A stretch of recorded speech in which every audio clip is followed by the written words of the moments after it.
Welcome, Kristina, in our podcast. Thank you for joining us for this episode. Thank you for asking me to come. It's a pleasure for me. So, what are you studying? I'm studying creative business, second year right now. And how did you end up in the Netherlands? Well, that's a bit of a sad story. I just came here with my family just because of the war in my country, because I'm originally from Ukraine.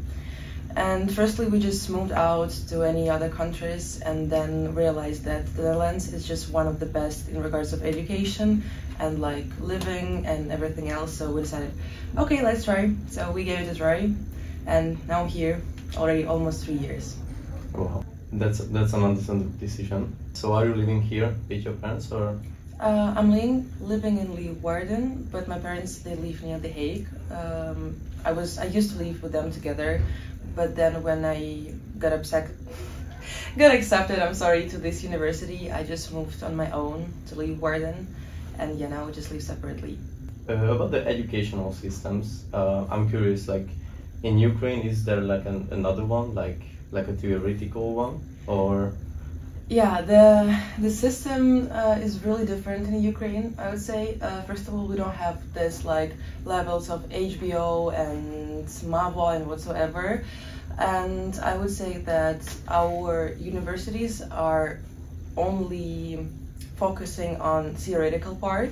There is no practice at all. I mean, we have like practice, of course, but usually your teachers just can, put you a good grade if you were coming to their lectures, and you don't need to do the practice.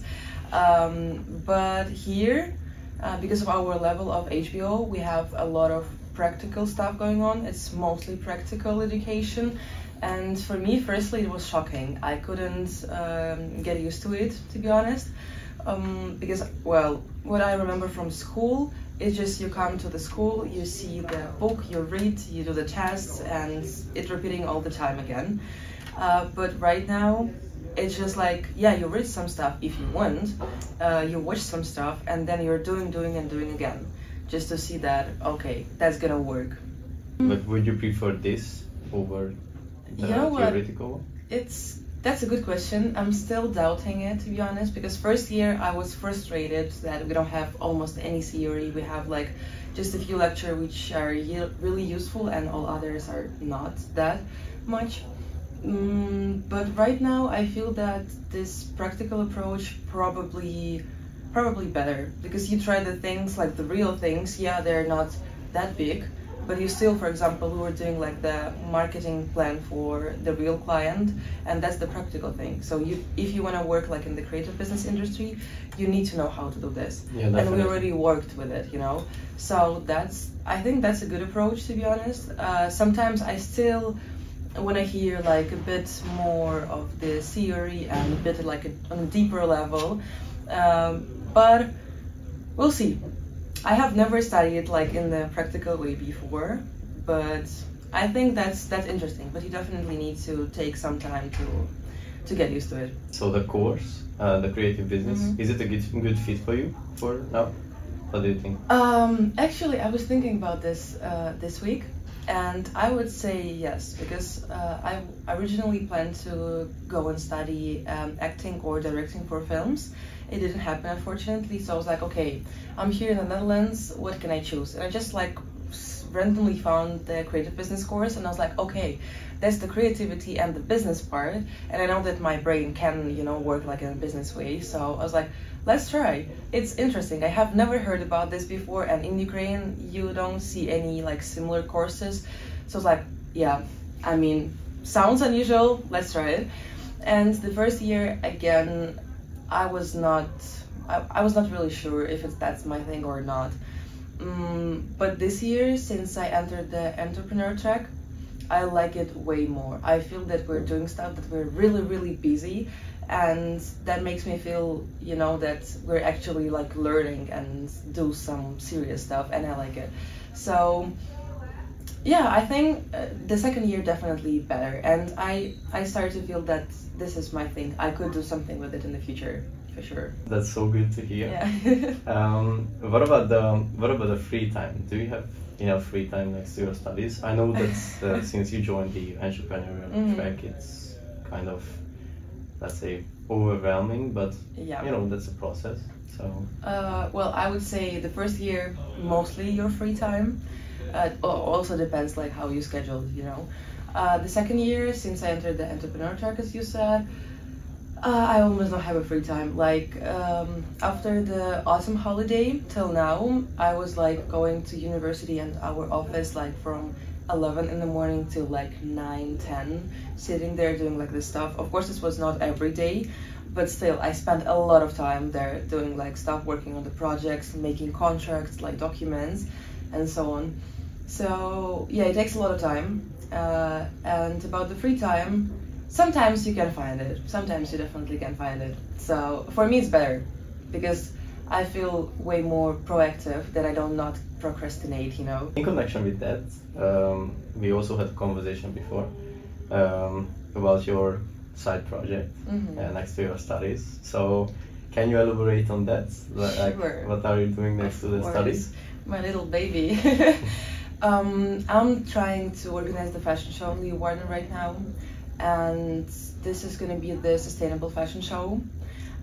We're planning to partner with different vintage shops and secondhand shops. So yeah, you know, to put the message of the eco-friendly shopping and the mindful fashion and what so on, because that's kind of important for our planet.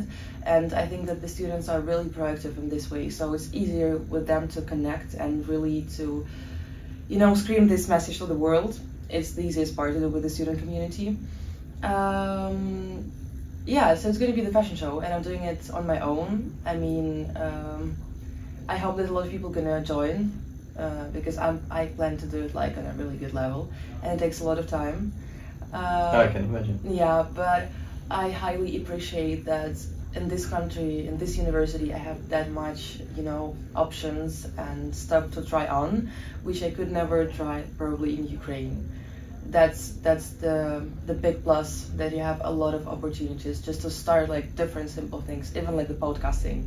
That's amazing. Yeah, exactly. I was doing it like last year as well, and I was like, oh my goodness, I cannot believe that I'm doing the podcast on Spotify.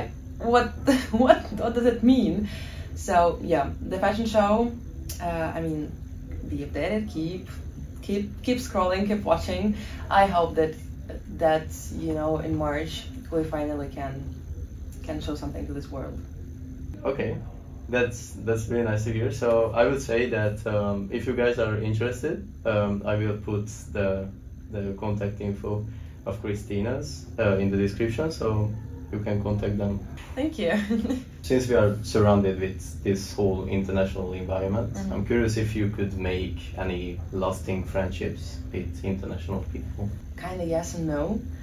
I just understand that most of the people with whom I'm like communicating closely are Russian-speaking people. Yeah, I'm from Ukraine, but I do speak Russian. That's my native language. I also speak Ukrainian.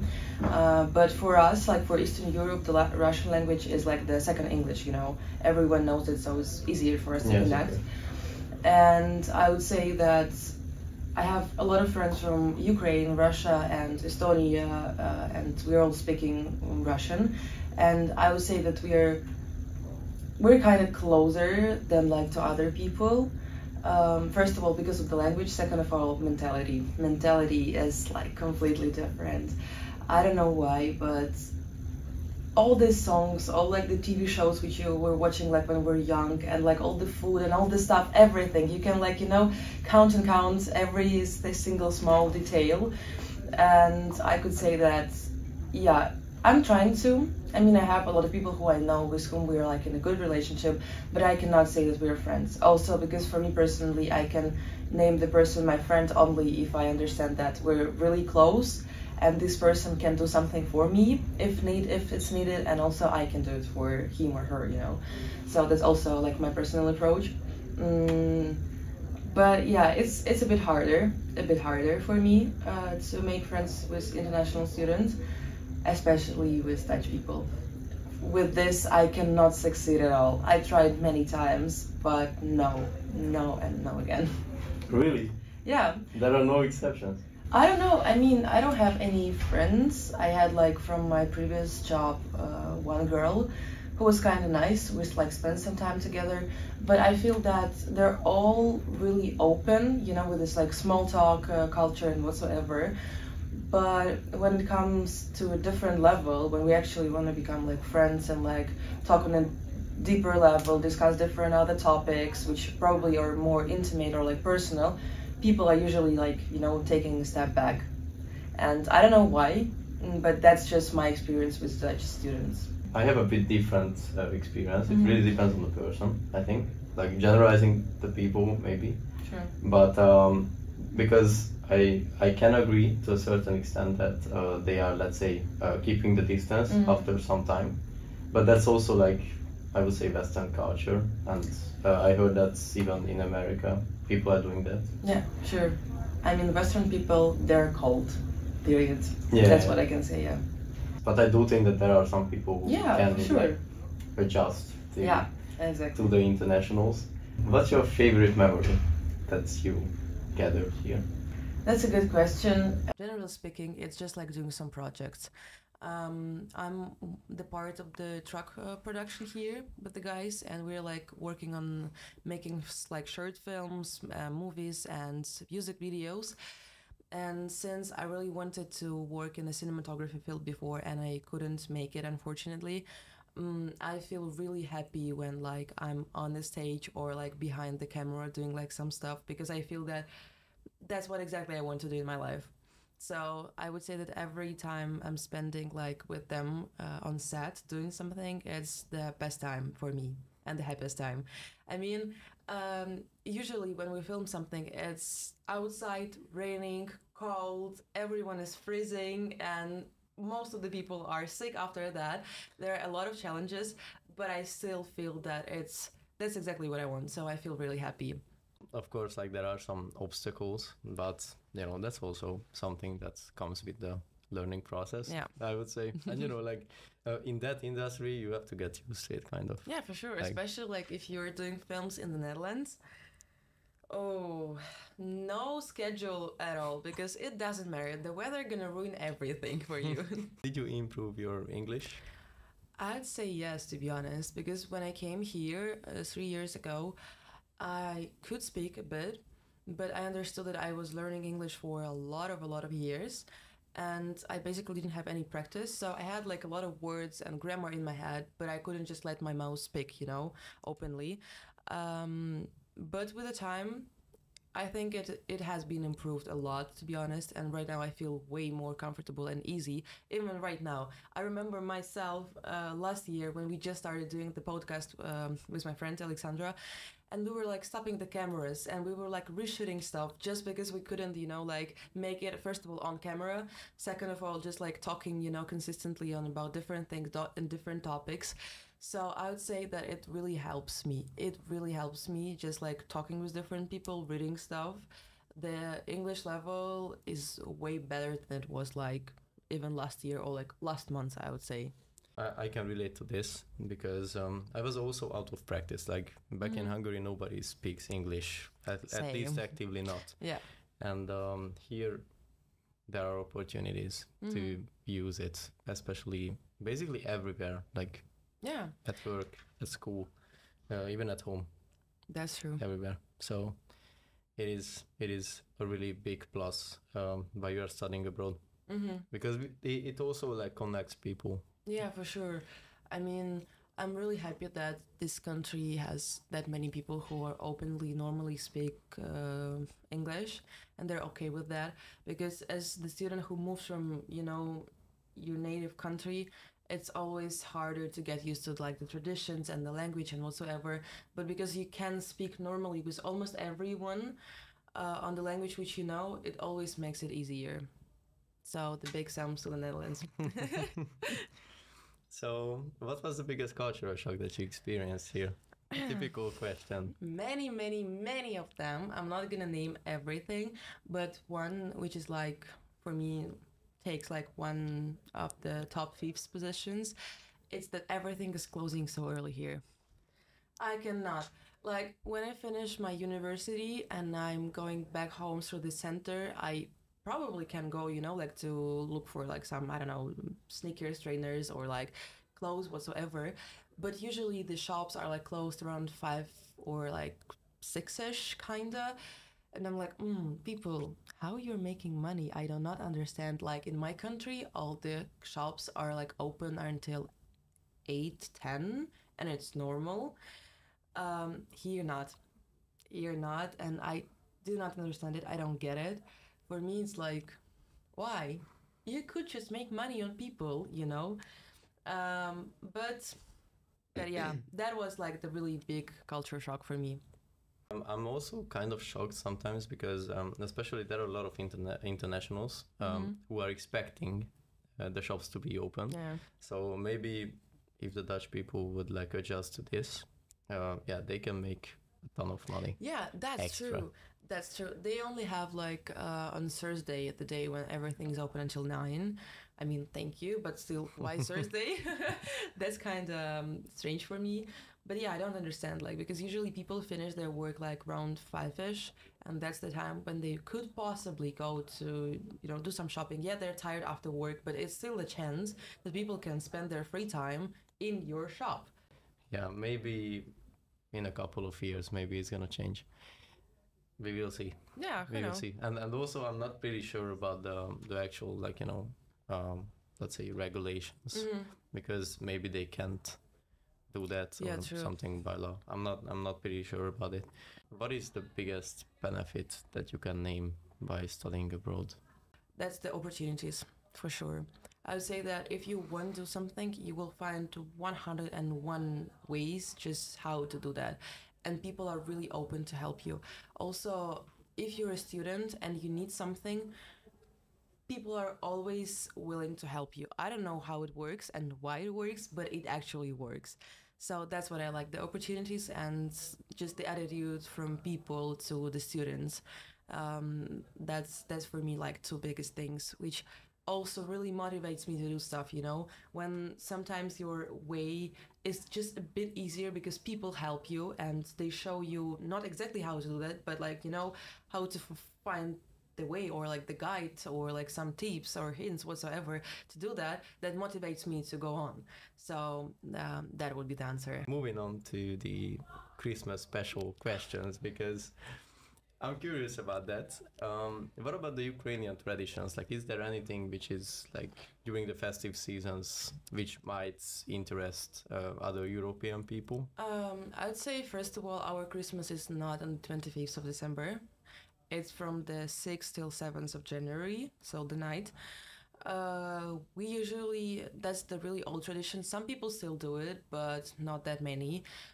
We usually go outside and like come to different houses and like sing the traditional songs for Christmas, and then people just can give you, you know, like, I don't know, or money or like some food or whatsoever, snacks. So that's really great. Not many people are doing that, but still there are some people who are like following traditions, and that's nice. And also what I want to say that we have the typical tradition that on the Christmas table you need to have 12 particular dishes, like the certain one. I mean, also not everybody's following that anymore, because also I think applies more for the religious people. Ukraine is pretty religious country, but still, you know, with all this like fresh and new movement, people like less and less start to be religious. So yeah, and that's kind of it. I would say just the main points. Okay. Yeah. I also heard about the 12 like different dishes. Yeah. Are you also following that? We used to follow that, but I guess not anymore, because sometimes when we like sit, it's like me, my godmother, my mom, and like my sister and their family, so not that many people. 12 dishes probably can be sometimes too much. Yeah, I mean, yeah, understandable. In Ukraine, every celebration day is like the huge table with many different dishes and like snacks and whatsoever. We're like the people who always cook, I don't know, extreme amount of food for celebration days. But still, you know, sometimes you understand that, okay, that's probably going to be way extra. So let's stop on this. I think that's also true for the rest of Eastern Europe, at least. because in the Western countries, I would say most of the people are like ordering takeaway or something, and they are like, okay, I'm saving up time. Yeah. But Eastern Europe, always cooking, always at the kitchen and doing the stuff Well, for the I'd say family. that's just our mentality. We're like, we are people who like always welcome to see somebody's at our house, you know.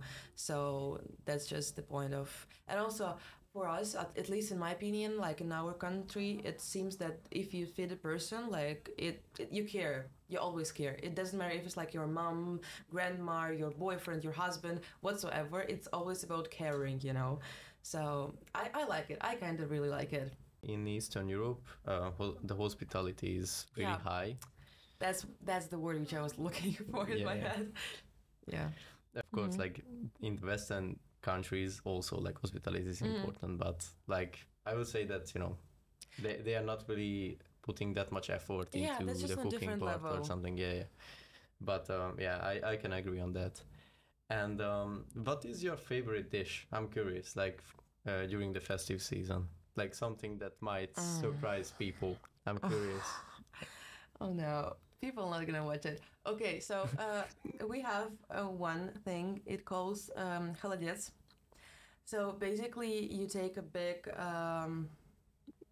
leg of a pork or whatsoever, and you cook it for like a lot of like 7 or 8 hours, and then basically you take like, it's not the soup, but like a bouillon, you know, this stuff.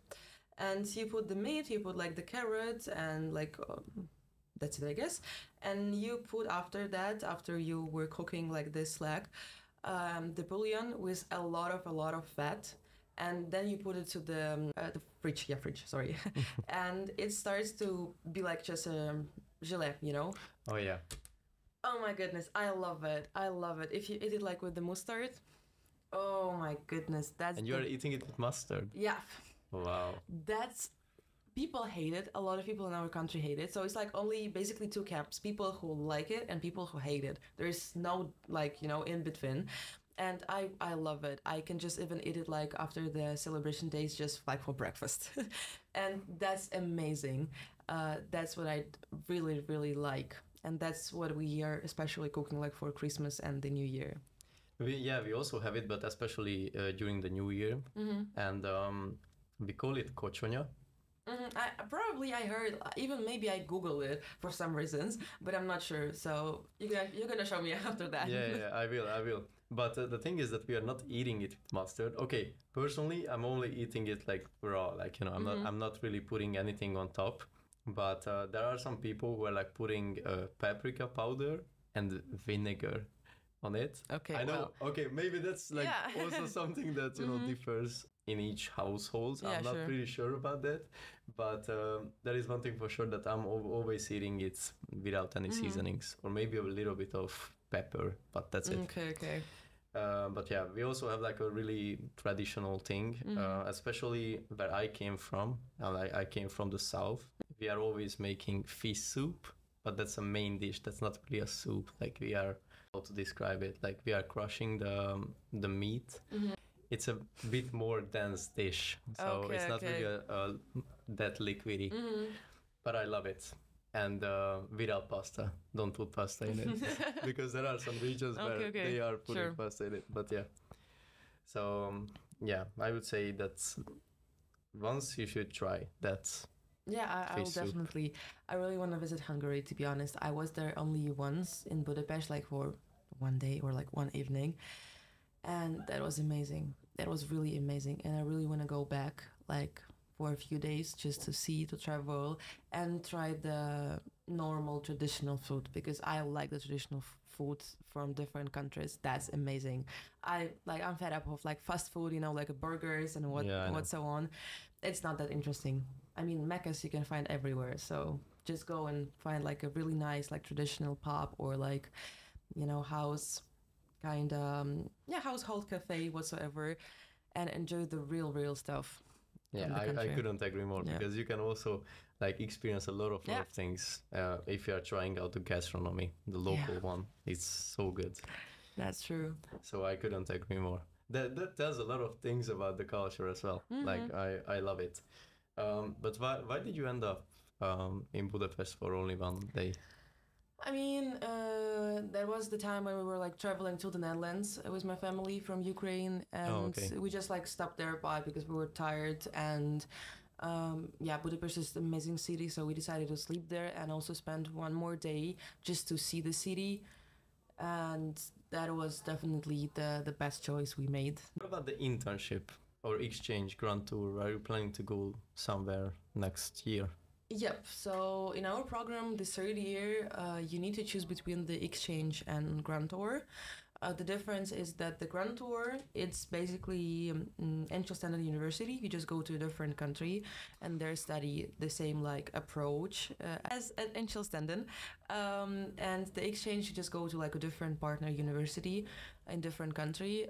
What I personally prefer the most, because I just want to, first of all, have really unusual settings for me, because I'm planning to go or to China or like to USA, so really completely two different things and completely different from the Netherlands. That's solid choices. Yeah, and I'm really excited. And also just because I want to see the also different approach to studying and like learning stuff, because okay, now I know how it's in Ukraine, now I know how it's like here at HBO at in the Netherlands, and I also want to know like how it's different in a different country. So yeah, and the internship is just the fourth year. Our whole fourth year is just the internship. Basically, you have like, you need to finish like 8 or 9 months doing the internship. So that's just the fourth year. Firstly, exchange. Nice. What about the internship? Like, do you have any destinations in mind? No clue. I have no clue because I'm thinking that if I can go to USA for my third year for the exchange, I'm planning to go like on the second semester. So I hope that I can stay there. I would like to stay there.